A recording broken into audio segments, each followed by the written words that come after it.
Hi there, this is P.L. Jonas, and I'm going to be reading an extract from my novella, Ghosted. Chapter 1. Sammy Paulson brushed her unruly hair out of her face with an agitated hand, pulling the auburn tresses into a ponytail. She leaned back in the desk chair to look out the window of her secluded cabin surrounded by pine trees, some right up to her back door. It calmed her, and she needed calming, having completed ghostwriting another novel for a reality show celebrity, a nightmare client. She took a deep breath and closed her strained and tired eyes when there was a sharp rap at the door. Who could that be? She peeked through the curtain on the window in the front door. FedEx? I'm not expecting a delivery.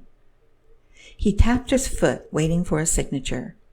She opened the door, mumbled a curt hello, took the envelope, and signed on his portable unit. Have a great day! He turned and left. Sammy shut the door and looked at the return address. Her publisher. Inside, she found a non-stop ticket for the next day to fly to New York, hotel accommodations, and an itinerary. Only a handwritten note was attached. Be here. It's important. No questions. Tell no one. James. The crowds at the airport and sitting in the confined space of the airplane made her cringe. Her flight left painfully early to arrive in time for a meeting with James in the afternoon. At least it's business class. She had been to New York once when James first hired her. Since then, she used video chats for meetings and communications with James and her clients. Strange James. Why the cloak and dagger? Returning to her desk in the corner of the living room, she straightened the mess, the only mess, since her place was usually neat, in a minimalist style. After putting the laptop in its case, she reached for a stack of folders, only to realize it was her unfinished novel. Started in college, but unfinished due to writer's block. Not long after she graduated, the ghostwriting gig landed in her lap. Her double major in creative writing and journalism had paid off. Working for a publisher was a rare opportunity. The writing projects involved some kind of celebrity who couldn't write well, but had marketing potential, and consisted of memoirs, self-help, or travel, with an occasional fiction novel.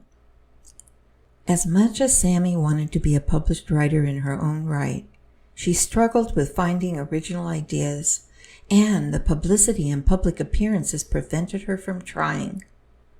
Ghostwriting allowed her to do what she loved, writing, and fulfilled her need for privacy and anonymity. The fact that these books were published and distributed worldwide with someone else's name on the book bothered her only when it was a huge success, for she received no royalties. Lately, that happened a lot. Extract number 2. Her older brother left home to join the Navy when she turned 16. She would get a card at Christmas with a brief note. He wasn't a great letter writer, that's for sure. Feeling deserted and left to deal with her mom, Sammy built walls forged with deep resentment. She missed Matthew and envied him at the same time. It had liberated him. The last time she saw him was at the funeral, a vague memory which included everything that happened during that time. She didn't tell him where she had gone after the funeral. Wanting to escape, she went into seclusion. Sammy pushed those memories down deep, where she kept them stored away for her protection. She wanted to enjoy New York. There wasn't much time left. After lunch, she took a stroll across the street to Central Park for a horse-drawn carriage ride. It was as if she had gone back in time. Like in the book, a simpler time. No computers, no phones. The carriage made its way over the bridge and along the lake, shimmering in the sunlight. Birds flew low and a butterfly almost touched her head. An idyllic and charming experience. Until she remembered the book deal. The travel, interviews, TV, and people. My head hurts. Her palms stuck together with sweat. Rest. That's what she needed. It's jet lag.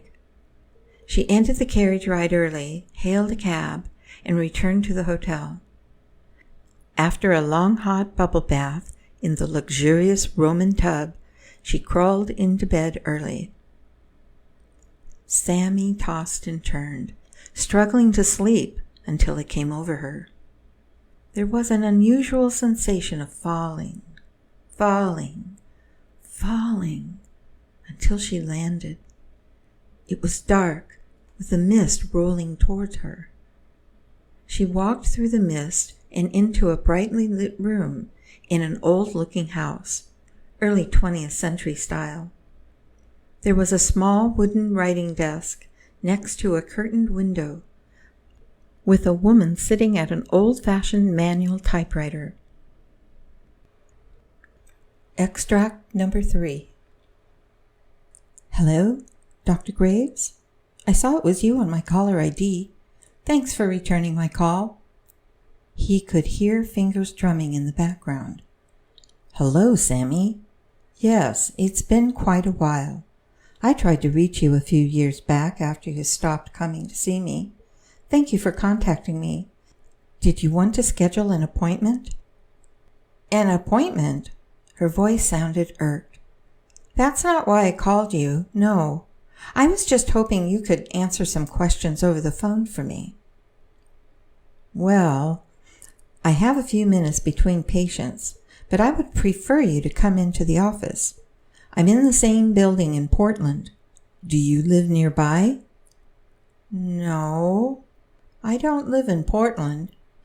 But do you remember me telling you about the dreams I used to have about my grandmother?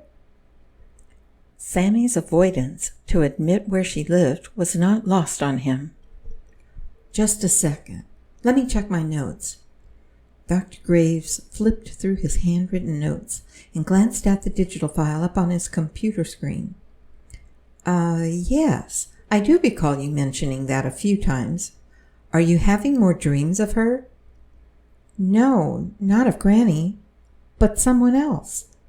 How can I tell for sure it's the same type of dream? Like, Her voice sounded frustrated and grew louder. How can I tell if this person is really from the other side? 'Cause she's been dead for a long time, but she knows things about me. Is this person someone you knew? She was famous, and now she's coming in my dreams and getting angry with me. It's upsetting, and I'm not sure if it's real. To read the full book, please download the Saga Fiction app from the Google Play Store and App Store.